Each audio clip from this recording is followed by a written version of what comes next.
ang usa ka special to kung aduna manggali mo yung mga pangutana unya taod-taod, tiguma lang man na kay mangutana ta ni Father Darwin kung aduna manggaling mo gikalibgan, kung aduna manggaling mo dako kay nga mga pangutana. Naghisgot man ta karon mahitungod sa sacramentals, basin makapangutana ta unya kung unsaon nato pag-dispose ang mga butang nga ginadili. Ang mga butang nga gigamit nato matud pa sa giingon ni Father Darwin katong ID sama sa habak. Mao nang angayan gyud atong atangan unya taod-taod. Karon mga puntuha mga kaigsunan atong ipaila-ila nga atong ikaduha nga resource speaker. Usa siya ka novice and local counselor of the Third Order of Carmelites Tagbilaran. O usa pod siya ka case officer of St. Michael the Archangel Healing, Deliverance and Exorcism Ministry. And miyembro sa Catholic Faith Defenders Diocese of Tagbilaran, atong i-welcome si Sister Jerel May Pakot. Ato siyang hatagan sa masipang pakpak mga kaigsunan.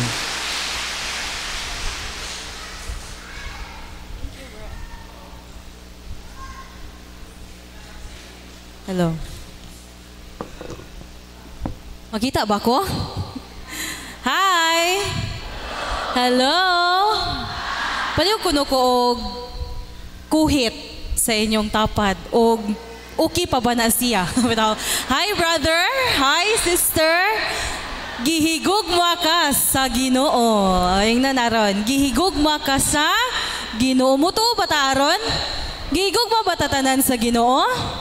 Yes! Kaya ang usa sa konkrito nga example nga naka-feel ta sa gugma sa Ginoo kay naa ta karong gabhiuna aning simbahan. Nasabtan? Imbis nga magtan-awon ta tarog Batang Quiapo, no? O mga batang katigbian tang tanan ani. Napoy mo, napoy mga dili taga katigbian ni welcome sa atong parokya. Karon nagalong gabiuna mga igsoon, ang ako ang paambit kaninyo since natakol naman sa akong brother husband, magtiayon mi nga naa din sa sa exorcism because God is love and love has to be multiplied, okay? Pero ang among pag-multiply, isa pa kabuk among anak. Iampo lamang nga madugangan. Bitaw. So ang akong ipaambit ninyo mga igsoon, mao ang the Catholic in today's spiritual warfare. Kitang mga Katoliko sa gubat nga espirituhanon karon. So akong i-credit ni nga talk sa among pagdung sa Manila ni Father Jose Francisco Siquia, usa sa mga ilado nga exorcist sa tibuok Pilipinas and even sa laing mga nasod. So kay spiritual warfare mga mandi ay siya. Mao'y ato ang mauman ang ato ang main highlight pod karong gabiuna sa ako ang pagpaambit kaninyo. Nganong kinahanglan matang makahibaw ni ini. Okay? So it is a reality, mga igsoon, na we are under attack. Naata sa usa ka gubat ug ang atong primary enemies are the fallen flesh. Tulo ka buok ato ang kaaway. Ang atong pagkamakasasala, atong sala nga ang atong pagkatawhanon nga dali kayo ta makasala. Ikaduha, the world rebelling from God. Ang kalibutan nga moing rebilde sa Ginoo. Mga immoralidad, mga inhustisya, mo na atong ikaduhang kaaway. Ang ikatulo, and the demons or fallen angels. O sa tong tulo? The fallen flesh, the world, and the demons. Nya kaning demonyo mga igsuon, mo'y usa sa atong hisgutan. Tungod kay ang tao ug ang kalibutan, dali ra man ta makadetect nga nakasala na dayta. Dali man ta makasabot nga naunsa naman ning kalibutan. Ngano sige na magira. Pero kaning ikatulong kaaway nato mga igsuon, dili ta dali makadetect. Mutuo mo aron? Because the nature of the devil is he wants himself to remain hidden. Gusto siya nga kanunay ra siyang nagtago. Nga na ang iyahang nature. Pasyag has, tago pa na siya. Pero karon dayag na pod kaayo. Dali ra kay ta makapamalikas. Dali ra kay ta makapanglibak. Pero mo na ang mga influence sa yawa. O mo ni giingon ni mao ni ang rason mga igsoon nganong adunay usa ka Santo Papa nga nagkompose og pag-ampo. Are we all familiar sa pag-ampo nga Saint Michael the Archangel prayer? Tig-ampo ba ta ana? Saint Michael the Archangel, defend us in our hour of battle. Be our safeguard against the wickedness and the snares of the devil. May God rebuke him. We humbly pray, do thou, O Prince of the heavenly host, by the power of God, cast into hell Satan and all his evil spirits who wander throughout the world seeking the ruin of souls. Gikompose ron ni Pope Leo XIII, Santo Papa, niadtong 1886, tungod kay nakita niya ang usa ka vision. Nakita siya o panan-awon nga wala ma-explain og unsa. Pero ang unod ato mga igsoon nga ang demonyo nakasud sa simbahan og ningguba sa tanang mga tao. Because Satan has a plan. Na ay plano ang si Satanas. Number 1, to destroy family. Iyang bungkagon ang pamilya. Mo nang i-introduce niya ang divorce. Absolute divorce. Kang pwede ra nimo buwagan ang imong pares nga way rason. Di ka ganahan niya. We fell out of love. Ikaduha, atakihon niya ang simbahan. Kay kung atakihon niya ang simbahan, wala na'y mutudlo kung unsa ang sakto. Ug unsa ang makaayo alang sa atong kaluwasan. Unahon niya og pag-destroy, bungkagon ang pamilya para bungkagon ang bukasyon. Wanay gustong magpare, wanay gustong magmadre, wanay gustong manganak, bisag minyo. Usa na sa iyang plano. Kay kung mabungkag ang pamilya, mabungkag pod ang simbahan. Ikatulo nga plano sa yawa, to destroy the faith. Bungkago niya ang atong pagtuo. Ilid ta niya sa mga pagtuo nga dili tinuod. Kay wa na may simbahan nga mutudlo og unsa ang saktong pagtuo. Modang sigig simba madomingo pero dali ra kaayo makadung sa albularyo og naay sakit nga di maayo. That is destroying the faith. Mga igsoon. Ikaupat, mag-gather siya daghang followers. Dili ra sa Facebook, dili ra sa Instagram ang daghang followers. Apil si Satanas. Ang mga exorcist dito sa Amerika, mga igsoon. Kuyaw kayo ila kay ang mga Satanist, ilang giklaim, ilang kaugalingon nga usa ka relihiyon. Unya kay na may freedom of religion. So gusto nila nga musud sila sa mga eskwelahan, tudluan nila ang mga bata kinsa si Satanas. Maunay pag-gather ni Satan o mga followers. Ikalima, iyang i-replace ang Christian values with agenda of death. Abortion. Mo man mga agenda of death.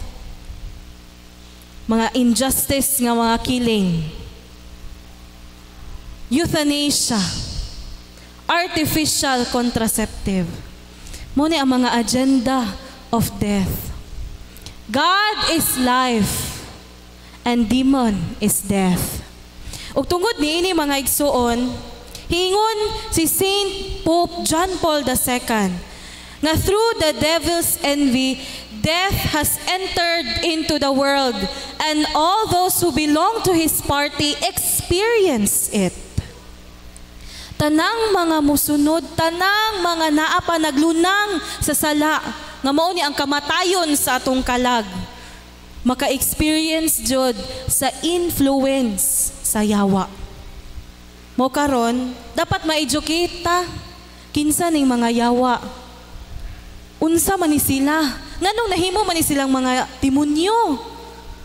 Og giunsa man ta nila pag-influence. Okay? So mo to siya mga igsuon.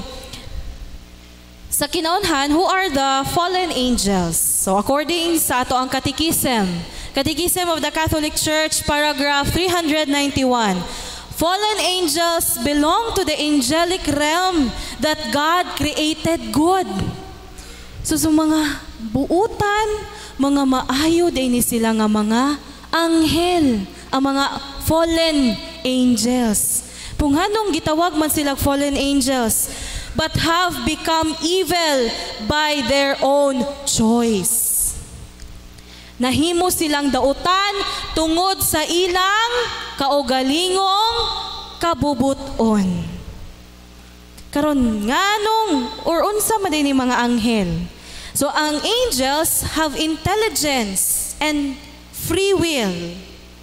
Pareha sa mga tao. Pero nakalahi lang sa mga anghel o sa mga tao, mga igsoon, ang mga anghel immortal, dili mamatay, because they are pure spirits. Kita, mga tao, we are composed of body and soul, lawas ug kalag. Ang atong kalag dili mamatay, apan ang atong lawas maoy mamatay.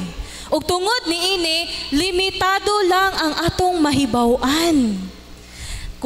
Kung saan man nato paggamit sa kamera, kinahanglan ato pa ng tun-an.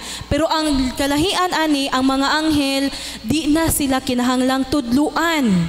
Once makakita na sila sa butang, kahibaw na sila dayon, unsa-una. Mauna nga ang atong simbahan ni-emphasize gyud nga mga anghel nga kadtong nirebilde sa Ginoo wa nagyoy kapasayloan. Because of their total rejection. Kahibaw sila nga kung muribilde sila sa Ginoo, wa na there's no turning back. Maura po na mga igsoon nga there is no repentance for the angels after their fall, just as there is no repentance for men after death. Walay paghinulso sa mga anghel nga ning rebilde sa Ginoo. Sama ra pud na nga way paghinulso sa tao human siya mamatay. Kung naata sa mortal sin, katong gi-explain ganina ni Brother Sherwin, mamatay ta nga naa sa estado sa salang mortal, wa nagyud tay paghinulsol nga magdawat. Muni ang ato ang angay nga hinumduman, mga igsoon. Muni ang ato ang angay nga pamalandungan. How are we going to clothe ourselves sa grasya? Unsaon nato pag-maintain nga nata sa grasya kanunay? O ikaduha, unsaon man nato pag-protect sa atong kaugalingon, batok sa yawa. So ang number one dahil nga hinungdan, mga igsoon, nganong dali ta kaayo makasa, nganong dali kayo ta mo question sa simbahan, dali kayo tang mo question sa Ginoo. Kaya gingon nilang Father Sikia, mga igsoon, when we remove God in our lives, the evil spirits will fill that empty space. Ang huyang or ang buho sa atong kinabuhi, nganong na may mga dato nga di makontinto. Nganong na may mga pobre, nga bisag pobre, malipayon. Kaya na isa nga nakalahi nila, mao ang giunsa nila pagdawat ang Ginoo. Pero kung atong tangtangon ang Ginoo sa atong kinabuhi, kinsa may musud lain ang yawa. Motuo ta or sadi, naana sila. Wa man na sila maglabot og mutuo ba na sila, mutuo ba ta nila or di, basta kay naglihok na sila. Tungod kay ang aksyon sa yawa mga igsuon, ingon ang atong Ginoong Hesukristo diha sa Juan 8:44, the devil is a murderer from the beginning. Gusto ta niyang patyon. Dili patyon lang sa lawas, patyon ang atong kalag. Unsa may ilahang buhaton? Number 1, they will turn away man's heart from God. Ipalayo ta sa Ginoo. Ang atong kasing-kasing ipailayo niya. Mo na nga kung ang atong gugma naata sa atong uyab, pilian dayon nga ug matag Domingo maora man unta na i-date na to, kinsa may mong pilion, ako or ang Ginoo? Hala kuyawan. O diba, bisag adlong Domingo magnegosyo gihapon. Bisag pwede raman untang di sa mo duty. Or tuyoon jud nga mo trabaho og Domingo para di kasimba. Muna, idolatry. Idolatry dili raman ang pagsimbag Diyos. Nga kanang mga Diyos sa kahanginan, Diyos sa kinadakuang bato. Ang general nga meaning sa idolatry mga igsoon, the making of a creature a priority over God. Kung napatay mas iuna kaysa sa Ginoo, mao nay idolatry. Ug mao nay buhat sa yawa. Ug ikaduha, aside nga ipalayo ta sa Ginoo, ang atong kasing-kasing malayo sa Ginoo. Gusto ta niya nga wag tangon kanabang sa agon sa ato ang destiny nga mao ang langit. Because misery loves company mga igsoon. Ang nadangat sa yawa nga nahagbong sila, di sila gusto nga mag-inusara sila. Gusto nila naay kauban. Mo bitang bisag kitang mga tawo naata aning gitawag og crab mentality. Dita gusto nga mo succeed, dita gusto nga mo lampos ang atong mga kaila kay gusto nila nga kung di malas ang akong kinabuhi, tanang tao nga suod nako di malas pod. Kay misery loves company. Mao na ang nature sa yawa. Mo bitong natay mga tao nga ato ang ma-describe og yawanon man kay niyang kinaiya. Ngano man? Di man ko gusto niya nga mudaog. Di man ko gusto niya nga mo mag-against siya nga mulampos ko. Or even sa mo ang experience sa una ba makarelate ba ning mga batanon youth pa ba pod mi bitaw. Tong batanon pa mi ako pod sa una nga dili gusto kong ginikanan nga mo serve ko. Mayon na sila, hala ato na puyo uban sa pare. Dahil na imong mga sinina aring gawas. Mo na kasagaran. Kanang kung wala ang Ginoo mo tong gibalik-balik kanina Maison, when we remove God in our lives, dali kay tang makapasakit og laing tao, dali kaayo tang makasala. So mo na mga igsuon. Og karon ang atong challenge, kung di ta kay mo fight sa demonyo, we become victims of the devil. Ani na musud ang atake sa yawa. Nganong naaman mo kanung diri, nganong daghan mang mga tao mudangop sa opisina tungod kay nahimo kitang biktima sa mga daotang buhat sa yawa. Muna duhay challenge na to mga igsoon. Number 1, we have to reveal the demonic in our lives. Atong ipagdayag, atong ipakita asang dapita sa area ato ning tagsa-tagsaon karong taod-taod, asa dapita sa area sa akong kinabuhi nga ni-impluwensya na diay, nakasud na diay ang yawa. Og ikaduha, expel. Lisod pug atong amigohon, no? Mo bayan ni kasagarang mentality na to, migo, tabi migo. Hoy, na di tabi niya amigohon. Imuha laman ni kanang labi na nang infested ang balay, makigbargain. Making kontrata na. Imuha laman ng taas migo, amuan ning ubos. Ayaw laman may hilabti ani. Naunsa na. Angay na tong buhaton, atuan ang property. Pahawaon nato ang mga angay pahawaon. Labi na tong mga demonyo. Dali, magayta makapahawa. O kauban sa cluster nga di mo tunong og bayad og PSS. Kana pakahangyawa nga maoy makaingon nganong maimpierno ta.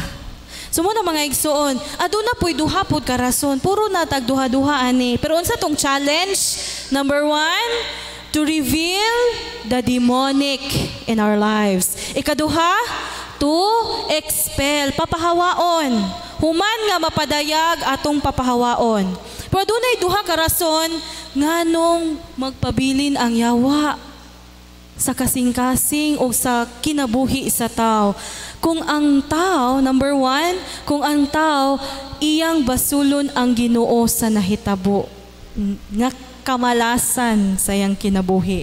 Ginoo, tighatag man unta kog 10% nganong ako man, nganong di man akong silingan nga tihik. Nganaon dayon. Nya og mag-ampo ta, Ginoo, kung makapasar kog board exam, mo serve na Diyos nimo. Nya og di ka kapasar, di pod mo serve. Mo na mga promises og abuban kani lagi i-blame ang Ginoo. Mo na nga ang yawa. Dili jud siya daghang di mo tuo og demonyo kay ang Ginoo goy i-blame. Mo na diha serve ka, nakasakit-sakit na hinuon ka. Oh, nanay uban ingana. Pero sige ingon ni Kristo sa iyang ebanghelyo, kadtong musunod kanako magpas-an sa iyang cross. Kung bana nato atong cross, halapas ana injong mga bana. O ang asawa maoy cross, hala, pas-ana ang inyong asawa. Kay mo na makapalangit nato. So mo na siya mga igsuon nga dapat atong ma-aware ta ani nga mga challenges. So karon unsa di ang mga atake sa yawa sa tong kinabuhi? Unsaon day taniya pag unsay mga action ba sa yawa? So aduna na poy duha ka klase. Gitawag og ordinary attack ug extraordinary attack. Ordinary attack, pagkangan nga ordinaryo, meaning na kitang tanan naka-experience ani. Even our Lord Jesus Christ. So unsa man nga ordinary attack? Ang ordinary attack gitawag nato og tentasyon. Karon mag-quiz ko gamay. Sumurag maestra. Ang tentasyon, sala or dili? Ayay. Kasi mo ingog sala, isa ka ang tiil. Wait, sala ang tentasyon? Ha? O saman? Kay og tentasyon, kay sala, nakasa day si Kristo. Diha sa Mateo 4:1 hangtod sa 11, ang heading ani, gitintal si Jesus. Unya si Jesus kay wa may sala. Therefore, ang temptasyon, dili pa sala. Ano sa man siya mahimong sala? Kung buhaton na sa tao. Or bisag sa huna-huna, makasabay ata, upat ka klase. Nabaya na sa kanang prayer sa ato ang nagakumpisal ako. Nakasalata sa tong huna-huna, sa pulong, ug sa buhat, ug sa wala pagbuhat sa kinahanglang buhaton. Kay akong sala, akong dakong sala. So, ang temptation, dili pa siya sala. Mo nang ordinary siya. Kikitang tanan maka-experience ani. Wa man gani ma-exempted si Kristo, no? Diri sa iyahang account ni San Mateo, Kapitulo 4, versikulo 1 to 11. Gigutom si Kristo human sa 40 kaadlaw nga pagpuasa. Gabi po ning yawa, no? Di po mo tanaw, Ginoo day nang idyang gitintal. Mao nay nature niya. sigun sa tao nga iyang makit-an tintalo na niya tanan. Pero giunsa sa ni Kristo iyang gitubag through His power and authority. Ning awa joy nahimo ang yawa. Mo po na gusto niya nga example diri nato mga igsuon. Nga di ta angay nga ang kahadlukan ang yawa nga mas mahadlok pa ta sa yawa kaysa sa punishment sa Ginoo. Nawa na atong fear of the Lord kay mas mahadlok pa sa yawa. Muna ato ng balihon, dapat ato yung i-expel. Ato yung papahawaon ang demonyo kay para maghari ang Ginoo sa atong kinabuhi. Mo ni ang ordinary attack. Unsa ang ordinary attack? Temptation. Ang ikaduha is extraordinary attack. So adunay tulo ka klase nga extraordinary attack sa tawo ug isa sa mga lugar ug sa mga butang. Kani extraordinary attack gitawag og obsession, oppression ug possession. Mga level ni siya. Ang obsession 60% ang capacity sa yawa mo hold sa tawo. So ang atake niya more on sa atong hunahuna. Dali ta bisagikan na kaning kumpisal, gusto nagunta kang magbag-o pero matinga ka kay nganong makasa manggihapon ko. Ngano sige manig kana akong hunahuna na may magdiktar nga gusto kong magpakamatay. Mga nga mga senaryo. Ikaduha kaning oppression kung ang atake sa yawa ani mga igsuon sa external, sa gawas. Magkasakit-sakit, nga way diagnosis sa doktor. Ang tambal na ay diagnosis, pero ang tambal, dili mutuo sa sakit. O sana, o ang atong relasyon mabungkag. Because then another nature sa demonyo is, he is the one who divides. Kung aduna na gani pagkabahin-bahin sa pamilya, please be careful. We are under attack of the devil.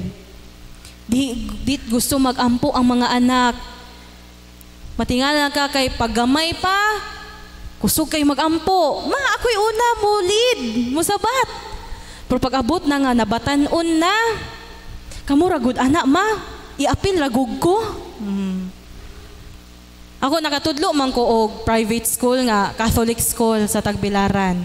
Akong buhaton kay re-ed teacher man, religious education ba. Mag-check og attendance kara Lunes sa akong mga bata. Nakasimba ba ka doy? Nga na, karon kay daghan mang mga bata mo ingon, "Ma'am, di ko kasimba. Wa ko kasimba." Ngano man?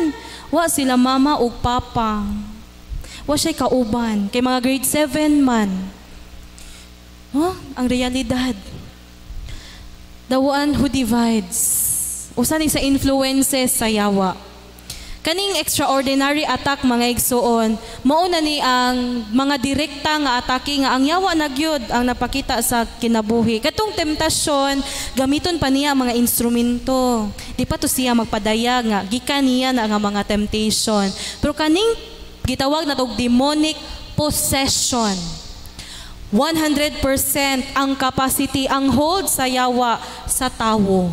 Mabitaw na uban mo kalit drag kirig. Sud sa simbahan, muriak sa mga pag-ampo, inagkahuman di kahinumdom. Usana sa timailhan, nga ning take over ang yawa sa atong consciousness. Muna nga, ang makapahawa ana nga mga pag-ampo, kanang gitawag og prayers or solemn exorcism. Mga pari nga sama nilang Father Darwin ang makahimo ni ana. So karon mo na ang mga ordinary o extraordinary attack. Ug ang ikanilasan nga extraordinary attack kaning gitawag og demonic infestation. Infested in a sense nga naay mga parasite, naay mga ning kuan ba, ning puyo lain nga dili maayo.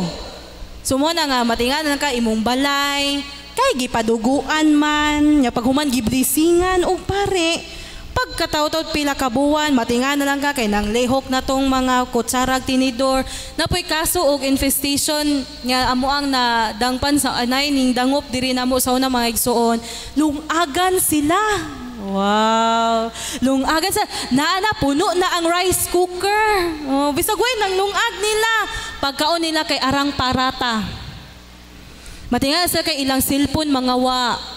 Naragud gibutang sa lamisa. Pagkataud nawa. Pagkapilang adlaw nakit-an tuwa sa CR. Mga nga na ba mga dili ma-explain nga panghitabo o gitawag na itong haunted house o kasagarang most commonly known nga term. So mo na infestation. Yan nung na-infested man na. Usa sa mga rason, gipaduguan ang balay. Kaya itong sukod-sukod o miriko. Kuya wa po ni mga yawa, naday po ni sila yung mga land title. Kaya nga nung imuha man ni ako ama na. Yan na po uban nga. Kana masakit. Kay nakatunob kuno og plato sa Engkanto. Anong gibutang mampod ang plato daplin sa karsada nga agianan man na mga nga na ba? Mo na mga infested nga lugar. Mo na nga masakit ta, mo na mga epekto diri pod nato. So kanay mga igsuon, aside sa ordinary o extraordinary attack, ato pag yung gamay na lang jud mo na ni last nga part sa ako ang pagpaambit ninyo. Ang unang atake gyud sa yawa sa ato ang individual, mao ang atake sa 5 senses. Are we all familiar sa 5 senses? Kanang common signs. Number 1, sense of sight. Atakihon sa yawa ang ato ang makita, pinaagi sa mga frightening and blasphemous apparition.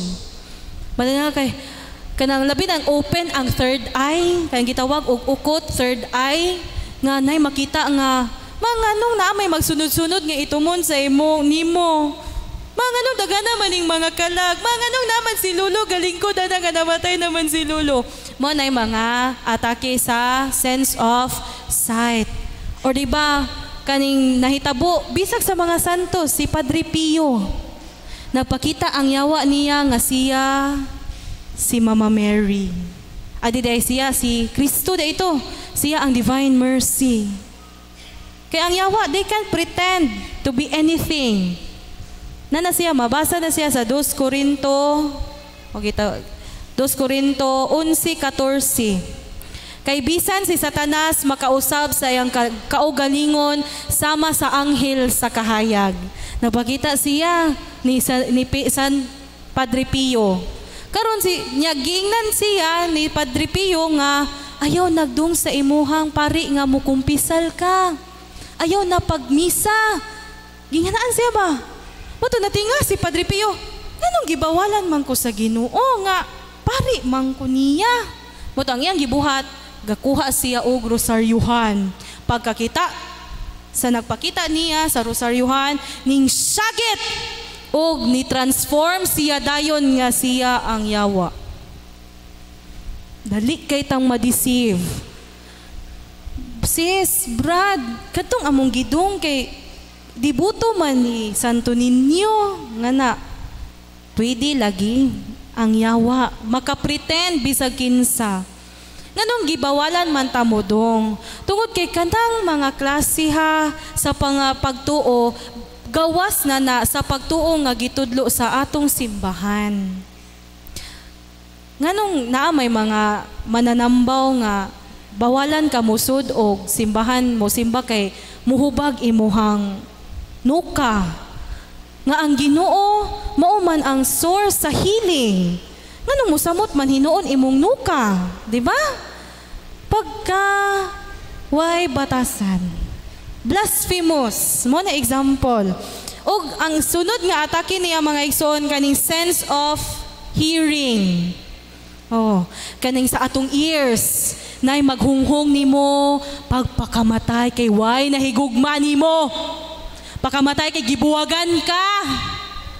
Suicidal and blasphemous voices. Kuhaan ng hustiyas. Tamak-tamaki. Kuhaan ng hustiyas nga gikonsagar, ipakaon sa imuhang manok kay aron mo daog ka. Nganong Domingo man po na sila magsabong. Nganong di man Sabado, Lunes.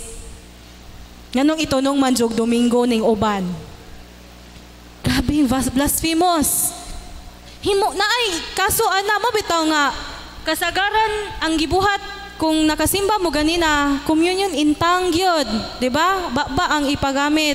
Kay daghan man kaso ana nga ibursa kay ipatuktok sa manok. Oh, mo na diha. Or di ba gamiton og black mass sa mga satanista o okultista. Ilang jaga-jagaan. So ana nato ma-prove mga igsoon. Nganong kita raman sa Katoliko nga naon. Meaning ana, the real presence of Christ is in the Holy Eucharist. So nindot siya nga reflection pud ba. So amo to siya ang sa ears kananay mga blasphemous voices. Kadaghan ana nay muhunghong.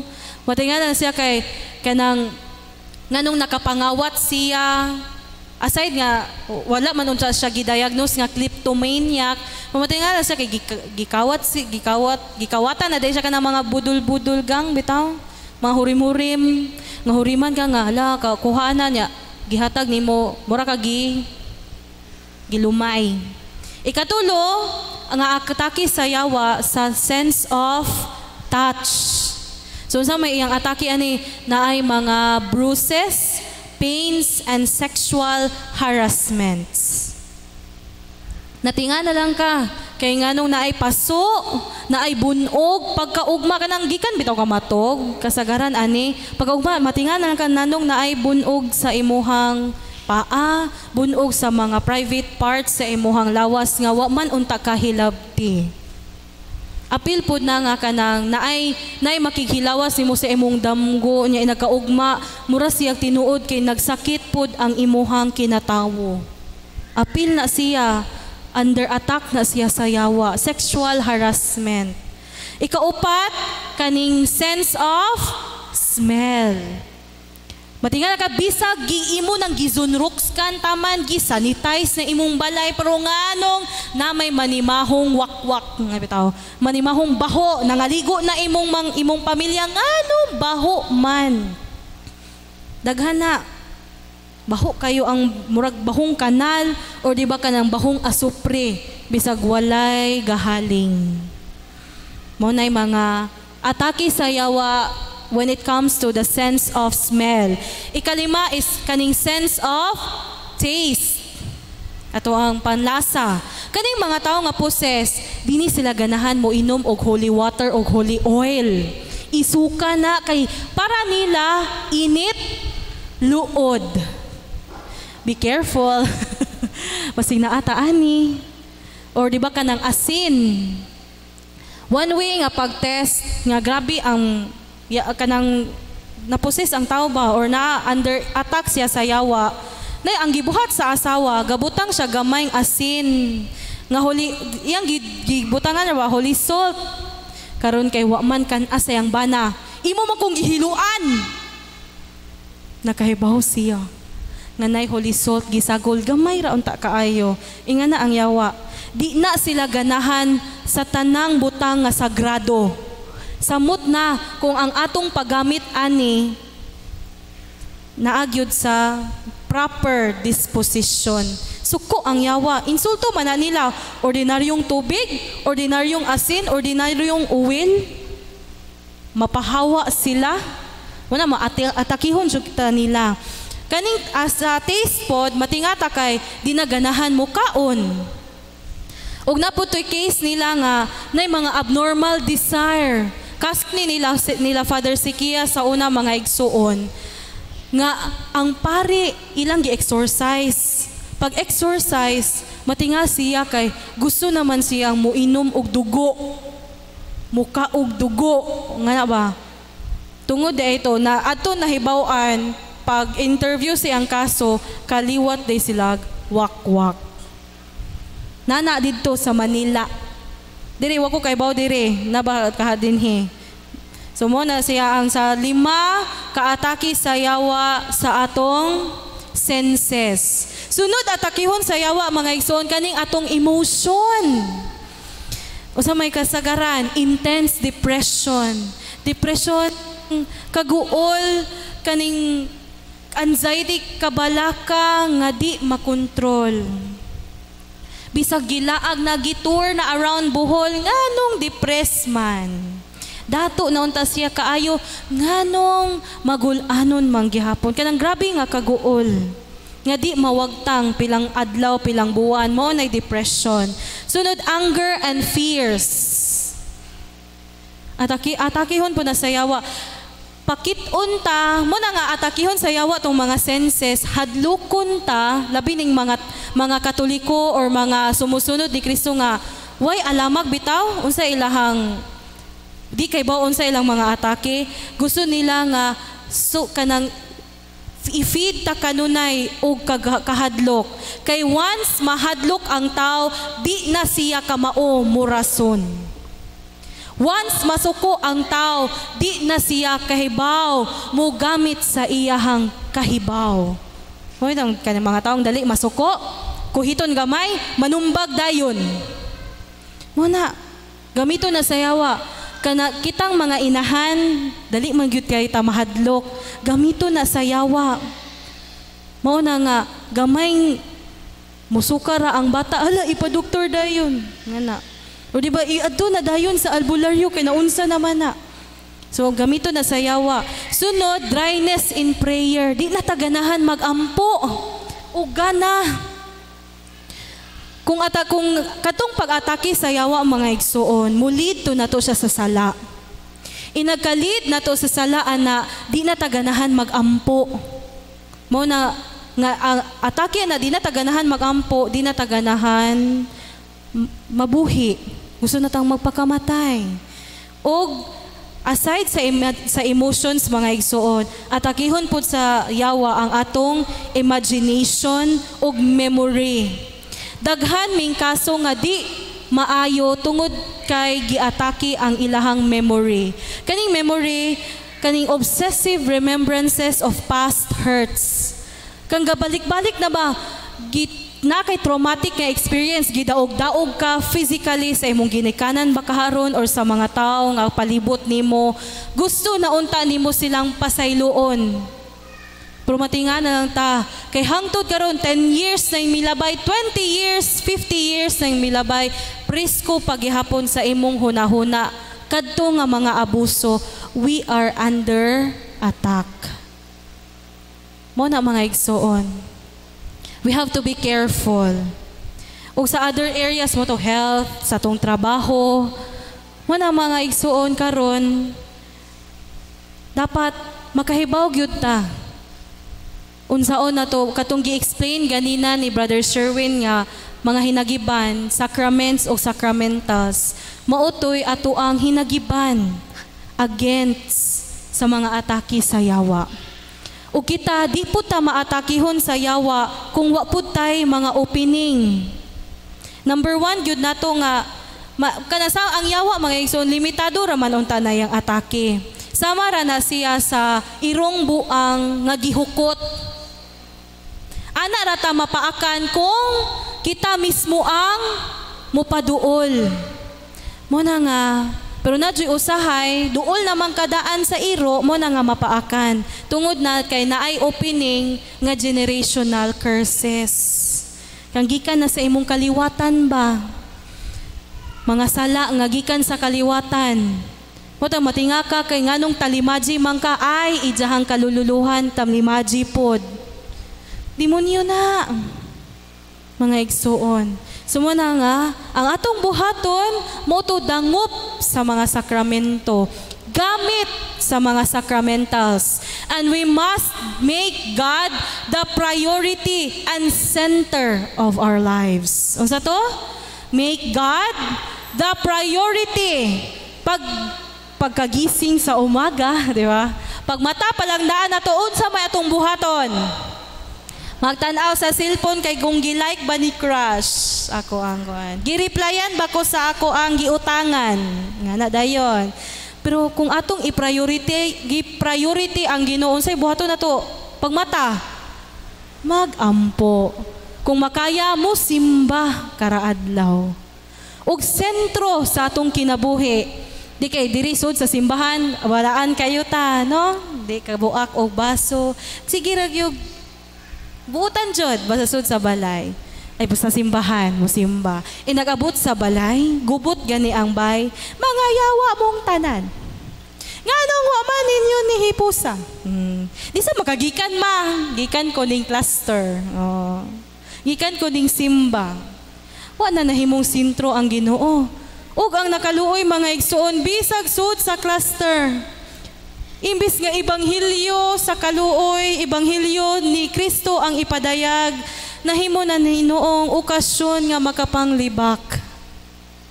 Nakarelate ko, inga na ito na sa una, no? Kanang sa cluster, natandog ko, tandog-tandog, natandog ko sa pulong utang.